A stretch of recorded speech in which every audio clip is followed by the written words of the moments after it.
পুলিশের বিরুদ্ধে মারধরের অভিযোগেই নানুরে বাসাপাড়া পুলিশ ফাঁড়ির সামনে বিক্ষোভ, ডেপুটেশন আরএসএস সহ বিভিন্ন সংগঠনের। পুলিশি ভূমিকার প্রতিবাদে মঙ্গলবার নানুরের বাসাপাড়া পুলিশ ফাঁড়ির সামনে বিক্ষোভ কর্মসূচি ও ডেপুটেশন কর্মসূচি পালন করল আরএসএস সহ একাধিক শাখা সংগঠনের কর্মী সমর্থকেরা। বিক্ষোভকারীদের অভিযোগ, সম্প্রতি জেলা পরিষদের সভাধিপতি কাজল শেখকে ঘিরে বিক্ষোভের সময় পুলিশ অযথা বল প্রয়োগ করে বিজেপি ও বিভিন্ন সংগঠনের কর্মী সমর্থকদের মারধর করেছে। তাদের দাবি, দুই অহিন্দু পুলিশ আধিকারিকের নেতৃত্বে পুলিশের একাংশ অতি সক্রিয় ভূমিকা পালন করেছে এবং নিরীহ কর্মীদের উপর অত্যাচার চালিয়েছে। এই ঘটনার প্রতিবাদে মঙ্গলবার দুপুরে বিক্ষোভকারীরা পুলিশ ফাঁড়ির সামনে অবস্থান করে ও স্লোগান দেন এবং দায়ী পুলিশ কর্মীদের বিরুদ্ধে উপযুক্ত ব্যবস্থা গ্রহণের দাবি জানিয়ে একটি স্মারকলিপি জমা দেন। যদিও এই অভিযোগের বিষয়ে পুলিশের পক্ষ থেকে তাৎক্ষণিকভাবে কোনো প্রতিক্রিয়া পাওয়া যায়নি। নানুর থেকে শুভদীপ গুইয়ের রিপোর্ট, বিগ নিউজ বাংলা। যেটা দেখা গেছে বাসাপাড়ায় যে কাজল শেখকে ঢুম ছোড়ার জন্য বেশ কিছু বিজেপি কর্মীদেরকে মারধর এবং পুলিশ আটক করে তাদেরকে। এবং আজকে কি বলবেন এটা নিয়ে দেখা গেল আপনাদেরকে প্রতিবাদ জানাবে। দেখুন, এটা একটাই কথা বলবো যে বাসাপাড়া এলাকাতে যে বাসাপাড়া যে পুলিশ ফাঁড়ি আছে, সেখানে সেই তৃণমূলের আমলে কিছু অফিসার এখনো এখানে আছে এবং তারা ভাবছে যে সরকারটা হয়তো এখনো পরিবর্তন হয়নি। কিছু কিছু অফিসার ভেবে নিয়েছে, কিন্তু এটা ভাবতে হবে যে পশ্চিমবঙ্গে জাতীয়তাবাদী রাষ্ট্রবাদী সরকার প্রতিষ্ঠা হয়েছে এবং যিনি পুলিশ মন্ত্রী আছেন সম্মানীয় শুভেন্দু অধিকারী মহাশয়, আমাদের মুখ্যমন্ত্রী, উনি এই বাংলায় প্রশাসনকে একটা অন্য রূপ দিয়েছেন এবং বাংলায় প্রশাসনকে খোলা হাতে ছুট দিয়েছেন গণতন্ত্র রক্ষা করার জন্য, আইনের শাসন প্রতিষ্ঠা করার জন্য। আর সেখানে কিছু দু একটা অফিসার আছেন যারা তৃণমূলের সেই এখনো তাদের সঙ্গে যোগাযোগ রেখে গেছে, তাদের কায়দায় তারা ভাবছে যে আমরা এভাবেই চালাবো। সেরকমই বাসাপাড়াতে দুজন অফিসার আছেন যে যারা কালকে এমন সক্রিয়তা দেখিয়েছেন যে অনেক ভারতীয় জনতা পার্টির কার্যকর্তা এবং রাষ্ট্রীয় স্বয়ংসেবক সংঘের অনেক সদস্যকে তারা কালকে যেভাবে মারধর করেছিল এবং তুলে নিয়ে থানায় নিয়ে যাওয়ার যে ব্যবস্থা করেছিলেন, তো তাতে এখানকার আপামর সাধারণ মানুষ এবং ভারতীয় জনতা পার্টির কার্যকর্তা স্বয়ংসেবক সকলেই এতে ক্ষুব্ধ। কারণ কাদেরকে সুরক্ষিত দিচ্ছেন আপনারা? কাদের জন্য এত সক্রিয়তা দেখাচ্ছে? যারা এতদিন পর্যন্ত বাসাপাড়াটাকে এখানে সন্ত্রস্ত করে রেখেছিল, এখানে মানুষের কোনো গণতন্ত্র ছিল না, যে নেতৃত্ব দিয়ে তাদের মাধ্যমে এখানে বোম বারুদের সন্ত্রাসী করে রেখে দিয়েছিল, আর সেই নেতৃত্বকে প্রোটেকশন দেওয়ার জন্য এরকম ভাবে তারা দাঁড়িয়ে থাকবে? এর আগে কোনোদিন কোনো বিরোধীকে এখানে কোনোদিন প্রোগ্রাম করতে দেয়নি। এই বাসাপাড়া বুকে আমরা যখন বিরোধী ছিলাম, এই বাসাপাড়া বুকে, এই নানুরের বুকে আমাদেরকে কোনো প্রোগ্রাম করতে দেওয়া হতো না। সেখানে তৃণমূলের কার্যকর্তারা তারা আমাদের উপরে হামলা করতো, মারধর করতো, তখন পুলিশ প্রশাসন কি করতো? কিন্তু আমরা বলতে চাই এখানে সব দলেরই এখানে তারা সুরক্ষিত থাকবে, কিন্তু এটা নয় যারা গুন্ডা, যারা মস্তান, যারা জিহাদি, যারা লুটে পুটে খেয়ে নানুরকে যারা ধ্বংস করেছে, তারা এখানে দাঁড়িয়ে এসে রাজনীতি করবেন এবং ঘরে বসে সে হুমকি দেখাবে যে আমি মনে করলে অনেক কিছু করতে পারি। এখনো পর্যন্ত আমরা সুস্থভাবে সমঝোতা আছি। আমাদের রাষ্ট্রবাদী সরকার, আমাদের মুখ্যমন্ত্রীর নির্দেশে, আমাদের রাজ্য সভাপতির নির্দেশে আমরা হাত পা ধরে আমরা বসে আছি। যদি ঘরে বসে যদি ভাবে হুমকি দিচ্ছে, এই ঘরটাই থাকবে না, আগামী দিনে বুলডোজার উড়িয়ে দেবো আমরা, এটা আমরা বলে গেলাম।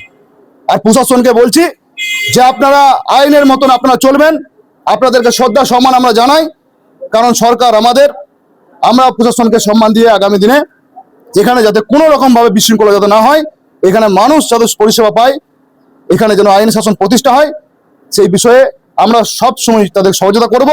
কিন্তু এটা নয় যে তৃণমূলের যারা চাঁটা কিছু দু একটা অফিসার তারা যদি ভাবে এখনো চাঁটাচাঁটি করবো, তা তাদেরকে চেটে পরিষ্কার করে দেওয়া কাজ আমরা করে দেবো। আপনাকে বলতে শোনা গেল যে বুলডোজার দিয়ে ঘর উড়িয়ে দেবে, কার ঘর ওড়ানোর কথা বলছে? হ্যাঁ, বুলডোজার দিয়ে ঘর ওড়ানোর কথা। আরে যিনি বলছেন না যে আমি মনে করলে অনেক কিছু করতে পারতাম, প্রতিবাদ করতে পারতাম, দেখে নিতাম, লিস্ট আছে আমার কাছে, আমি একটা লিস্ট করে নিয়েছি, সব দান হয়ে যান। ওসব লিস্ট ফিস্ট দেখিয়ে ওরকম আর চমক ধমক দিয়ে আপনি ভাবেন না যে আপনার সে রাজত্ব আছে, ওসব রাজত্ব খতম। সুস্থভাবে আছি, এখানকার কার্যকর্তারা সবাই আপনাদেরকে এখনো পর্যন্ত সংযত হয়ে দেখাচ্ছেন, কিন্তু বাড়াবাড়ি বেশি করলে আপনি ভাববেন না এটা বিজেপি সরকার, এটা রাষ্ট্রবাদী সরকার। এখানে কোনো গুন্ডা, কোনো মস্তান, কোনো বালি মাফিয়াদের কোনো রাজত্ব এখানে থাকবে না, আর তাদের দাদাগিরিও থাকবে না, এটা নিশ্চিত থাকুন। পুলিশ কি বলছে? পুলিশ বলেছেন যে এটার বিষয় নিয়ে ইমিডিয়েট তারা অ্যাকশন নিয়েছেন এবং এর বিষয়ে আগামী দিনে তার পদক্ষেপ নেবে এবং সেটা আমরা দেখব। যে ঘটনা, সেই ঘটনার প্রতিবাদে আজকে আপনাদেরকে বাসাপাড়া পুলিশ ক্যাম্পে আসতে দেখা গেল এবং অভিযোগ জানাতে দেখা গেল। সেখান থেকে আপনাকে বলতে শোনা যায় যে এখানে মিনি পাকিস্তান হতে দেবে না, কি জন্য? এটা বিষয়টা হচ্ছে আমরা বলিনি, এখানে একজন আধিকারিক আছেন পুলিশ অফিসার যার নাম আলম, তিনিই বলে বেড়াচ্ছেন যে এটাকে মিনি পাকিস্তান করে দেবো। তার জন্যই আমি বললাম যে এটাকে আমরা মিনি পাকিস্তান হতে দেবো না। আর আমরা বাকিদের জন্য একটা দিতে চাই যে আপনারা যদি ভাবেন এটাকে মিনি পাকিস্তান করে দেবো, আমরা থাকতে সেটা সম্ভব নয়। আগে যা ভেবেছেন, এরপরে ভাবতে গেলে অনেক কিছু ভেবে বলবেন এই কথাগুলো। যিনি এই ধরনের ভাষা প্রয়োগ করছে তিনি কি এই পুলিশ ক্যাম্পেরই অফিসার? হ্যাঁ, একদম এই পুলিশ ক্যাম্পেরই অফিসার। আর উনি কালকে আমাদের একজন স্বয়ংসেবককে মেরেছেন, 3 থাপ্পড় মেরেছেন ওনাকে।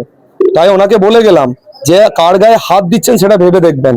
আমরা পার্টি ক্ষমতায় এসেছি হিন্দুদের ভোটে, ঠিক আছে, সংখ্যালঘু ভোটে আসিনি। তো কাদের আপনি তাবেদারি করছেন সেটাও ভেবে দেখবেন। কি বলবেন এই বিষয়টাকে নিয়ে? বিষয়টাকে নিয়ে বলবো, দেখুন কারা কাকে প্রোটেক্ট করছেন। যাকে প্রোটেক্ট করছেন তিনি একটা কি বলবো দুষ্কৃতী বলতে পারেন। কালকে তো দেখলাম সব ধর্ম সমন্বয়ে, শুধু হিন্দুরাই নয় এমনকি মুসলিমরাও তার এগেনস্টে একটা জনরোষ তৈরি হয়েছিল, আপনারাও দেখেছেন। তাহলে আপনি বুঝতে পারছেন তিনি এমন একজন নেতা যার এগেনস্টে হিন্দু মুসলিম সবাই একসাথে নেমেছেন তাকে। পুলিশ কি তাহলে তৃণমূলের হয়ে এখনো কাজ করছে? আমার তো মনে হচ্ছে যে এখনো টিএমসি হয়ে কাজ করছে, দীর্ঘদিন ধরে টিএমসি হয়ে কাজ করে এসেছেন। তাই ওনারাও আমার মনে হয় এখন সেই ঘুম থেকে উঠে আসতে পারছেন না যে এখন সরকারটা চেঞ্জ হয়ে গেছে, এখন পশ্চিমবঙ্গে ভারতীয় জনতা পার্টি আসছে। ওই জন্য ওনাদেরকে এটা মনে রাখা দরকার। কাজল শেখ থেকে বলতে শোনা গেল যে আমার কাছে চিহ্নিত করা আছে, লিস্ট তৈরি করা পরে দেখেন। আরে উনি এখানেই ভাষণ দিচ্ছেন আর রাজ্যে গিয়ে সেটিং করছেন, ঠিক আছে।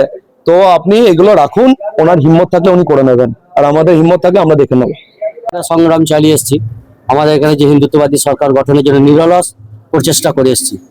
আমাদের বহু কর্মীর আত্মত্যাগ এবং বহু তিতিক্ষা, বহু আমাদের স্বয়ংসেবকের আত্মবলিদানের পর আমরা রাজ্যে রাষ্ট্রবাদী সরকার প্রতিষ্ঠা করতে সমর্থ হয়েছি। এবং সেই রাষ্ট্রবাদী সরকার প্রতিষ্ঠা হওয়ার পরও আমাদের অনেক স্বয়ংসেবকের গায়ে হাত দেওয়া চলছে, প্রাণের হুমকি দেওয়া চলছে। এবং কি কালকে তাদেরকে অকথ্যভাবে অত্যাচার করেছে, তাদের মোবাইল ভেঙে দিয়েছে, তাদের নাকে ঘুষি মেরেছে, মুখে ঘুষি মেরেছে। এই যে জিয়ারুল মির্জা, আশরাফুল হক এবং প্রীতম রায়, এদের অপসারণের অবিলম্বে আমরা দাবি জানাচ্ছি এবং যাতে এই অপসারণ হয় এবং সুন্দর এবং সুষ্ঠুভাবে আমাদের এই এলাকা, শান্তিপ্রিয় এলাকা যেন শান্তি পুনরায় ফিরে আসে। এখানে যেন আর নতুন করে কোনো বিশৃঙ্খলার বীজ বপন না হয়। এই যে বালি মাফিয়ারা আছে, এই যে জিহাদিরা আছে, যারা বলে ভারত এই বাসাপাড়াকে মিনি পাকিস্তান করে দেবো, সেই সব লোকদেরকে অবিলম্বে গ্রেপ্তার করে আমাদের জেলে ঢোকাতে হবে। এবং আমাদের সনাতনীদের এবং আমাদের স্বয়ংসেবকদের যারা মাথা উঁচু করে শান্তিভাবে এখানে সহাবস্থান করতে পারি সবাই একসাথে, তার ব্যবস্থা করলে আমরা বাধিত হইব। আপনি যাদের নাম বললেন তারা কারা? তারা জিয়ারুল মির্জা, আশরাফুল হক, এরা হলে বাসাপাড়া ফাঁড়ির অফিসার এবং প্রীতম রায় হলে নানুরের 2nd অফিসার। কেন মারধর করতে হবে? কালকে যে কাজল শেখ এসেছিল, তার বহু কুকীর্তি আপনারাও জানেন, এলাকার সবাই জানে। সেই জনরোষের একটা ছোট্ট প্রতিফলন হয়তো হয়েছিল। তার এগেনস্টে এরা অতি সক্রিয়তা দেখিয়েছে। এই অতি সক্রিয়তা পুলিশের আমরা মানছি না, মানব না। আমাদের যারা মারতে মারতে রাস্তায় ফেলে দিয়েছে, যাদের ঘর বাড়ি জ্বালিয়ে দিয়েছে, যারা সঙ্গ করে বলে, যারা আরএসএস করে বলে, আরএসএস পার্টি করে বলে, যারা পার্টি অফিসে ঢেকে নিয়ে গিয়ে তাদেরকে প্রাণের হুমকি দেয়, সেই সব পার্টির লোকরা তাদেরকে কার মদতে প্রোটেস্ট দেয়? তাদেরকে প্রোটেস্ট দেওয়ার আছেটা কি? যারা বলে আরএস পার্টি করলে ছিঁড়ে খেয়ে নেবে, সেই জিহাদিদের কেন তারা প্রোটেস্ট দেয়? সেই সব পুলিশ অফিসারদের বিরুদ্ধে আমাদের ধিক্কার। আমরা প্রশাসন, আমাদের রাষ্ট্রবাদী সরকার এসছে, মহামান্য আমাদের শুভেন্দু অধিকারী, যশস্বী প্রধানমন্ত্রী নরেন্দ্র মোদী নিরলসভাবে দেশের জনগণকে শান্তি বজায় রাখার জন্য চেষ্টা করছে। কিন্তু জিহাদি তারা বলে ছিঁড়ে খেয়ে নেবো আরএস পার্টি করলে। আরএস পার্টি করতে এই ভারতবর্ষে কে কি করবে তার কি অধিকার দিয়েছে ওদেরকে বলার? কে ওই যে আরএস পার্টি করতে পারবে না? আরএস পার্টি তারা জানে না আরএসএস এর মানে কি, তারা বলে আরএস পার্টি। আরএস হলো হিন্দু স্বয়ংসেবকদের রাষ্ট্রীয় স্বয়ংসেবক সংঘ, যার 144টা দেশে যার সংগঠন, পৃথিবীর বৃহত্তম সংগঠন, যার এত সদস্য সংখ্যা পৃথিবীর কোনো সংগঠনের নেই, যে সমাজের সমস্ত কাজে যেন বিপর্যয় দুর্ভিক্ষ সব রকম কাজে তারা এগিয়ে যায়, দেশ মাতার সেবায় যারা ব্রতী, তারা ত্যাগের মধ্যে দীক্ষিত, তারা তাদেরকে মারছে, তাদেরকে অত্যাচার করছে, এটা আমরা কোনোদিন মেনে নিতে পারি না। এখন কি কেউ আমাদের আটক আছে? না, এই মুহূর্তে কোনো আটক নেই। এখন কি চাইছেন? আমরা চাইছি অপসারণ চাইছি ওইসব পুলিশ অফিসারদের, এবং আর যেন কোনো স্বয়ংসেবকের গায়ে হাত না পড়ে। আগামী দিনে যদি হাত পড়ে এর থেকেও আরো বড় আন্দোলন হতে পারে। সেই আন্দোলন কিন্তু সামিলে নিতে পারবেন তো ওনারা?